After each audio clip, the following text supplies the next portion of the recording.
Le clou de girofle. Ces fruits secs utilisés depuis des centaines d'années en infusion ou en huile essentielle pour traiter différents maux, mais également en cuisine connu pour sa saveur puissante ou pour aromatiser son thé.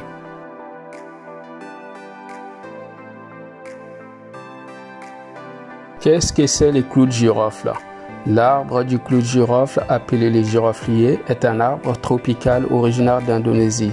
Sa plantation s'effectue au printemps, ses boutons fleurons cueillis avant l'épanouissement de la fleur et séchés au soleil. D'après une étude phytothérapie européenne, le clou de girofle est un anti-infectieux et antibactérien. Utilisé par exemple contre les infections urinaires, sa consommation favorise la digestion et permet de lutter contre les maux d'estomac, comme ballonnement, aérophagie, gêne gastrique, mais également très rapide pour traiter les douleurs dentaires et désinfecter les plaies. Les bienfaits et qualités du clou de girofle. Le clou de girofle a des qualités anti-inflammatoires qui permettent de soulager le rhume, douleurs physiques et la toux.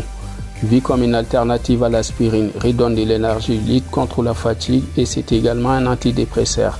Son odeur a des vertus antiseptiques efficaces qui agissent contre les bactéries et les virus.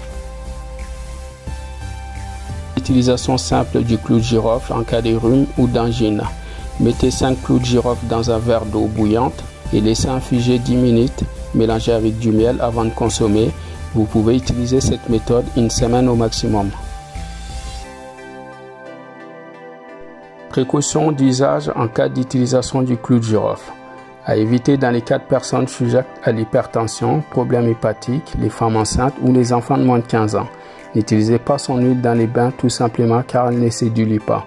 Les tisanes du clou de girofle ne doivent pas être utilisées sur une longue période ou de façon régulière pour éviter les effets secondaires toxiques pour les foies.